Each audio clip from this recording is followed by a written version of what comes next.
തദ്ദേശ പോരിന്റെ ചൂടിനിടെ തലസ്ഥാനത്ത് ഒരു സ്ഥാനാർത്ഥി പ്രഖ്യാപനം വന്നു. അറിഞ്ഞു നിങ്ങൾ? BJP സംസ്ഥാന അധ്യക്ഷന്റേതാണ് ആ പ്രഖ്യാപനം. അടുത്ത നിയമസഭാ തെരഞ്ഞെടുപ്പിൽ നേമത്ത് ആര് മത്സരിക്കും? ഞാൻ മത്സരിക്കും. ഞാനെന്ന് പറഞ്ഞാൽ രാജീവ് ചന്ദ്രശേഖർ. അർജുൻ കല്യാടുണ്ട് കൂടുതൽ വിവരങ്ങളുമായി. അർജുൻ കല്യാട്, BJP സ്ഥാനാർത്ഥിയായിട്ട് രാജീവ് ചന്ദ്രശേഖർ സ്വയം സ്ഥാനാർത്ഥി പ്രഖ്യാപനം നടത്തി. ദേശീയ കൗൺസിൽ കൂടിയില്ല, പാർട്ടി സംസ്ഥാന കമ്മിറ്റി കൂടിയില്ല. തദ്ദേശ തെരഞ്ഞെടുപ്പിന്റെ വേളയിൽ ആവേശം കൊണ്ട് പറഞ്ഞു പോയതാണോ? BJPക്കകത്ത് വിവാദമുണ്ടാക്കാൻ പാകത്തിലുള്ള ഒരു പ്രതികരണമാണ് ഇപ്പോൾ രാജീവ് ചന്ദ്രശേഖറിന്റെ ഭാഗത്തു നിന്നും വന്നിരിക്കുന്നത്. ഏറ്റവും പ്രധാനമായി രാജീവ് ചന്ദ്രശേഖർ ഈ പത്രപ്രവർത്തകരുടെ ചോദ്യത്തിനാണ് ഇങ്ങനെയൊരു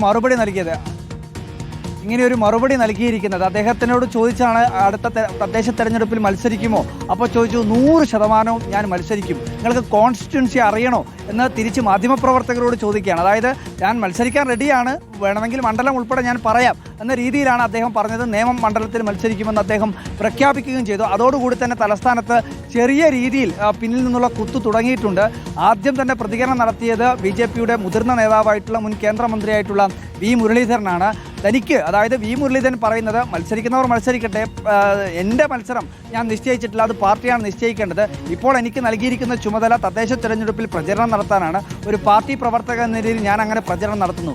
ആ പറഞ്ഞതിൻ്റെ അർത്ഥം ഇത്ര മാത്രമേ ഉള്ളൂ. തദ്ദേശ തെരഞ്ഞെടുപ്പിൽ 4 പഞ്ചായത്തോ അല്ലെങ്കിൽ ഏതെങ്കിലും മുനിസിപ്പാലിറ്റിയോ കോർപ്പറേഷനിലോ ഒക്കെ ഒരു 4 സീറ്റ് അധികം പിടിക്കാനാണ് ഇപ്പോൾ പറഞ്ഞിരിക്കുന്നത്.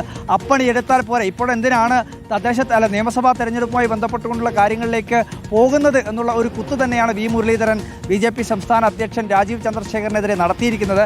എന്തായാലും ഇത് BJPക്കകത്ത് വലിയ രീതിയിലുള്ള ഒരു പ്രശ്നമുണ്ടാക്കുമെന്ന കാര്യത്തിൽ ഒരു തർക്കവുമില്ല. എന്തായാലും ആ പ്രശ്നത്തിന് ഒരു തുടക്കമായി ഇപ്പോൾ V. മുരളീധരൻ്റെ ഒരു പ്രതികരണം കൂടി രാജീവ് ചന്ദ്രശേഖറിൻ്റെ ഈ പ്രതികരണത്തിന് പിന്നാലെ വന്നിട്ടുണ്ട്. Doctor okay, thank you. Arjun കല്യാടാണ് വിവരങ്ങൾ നൽകിയത്.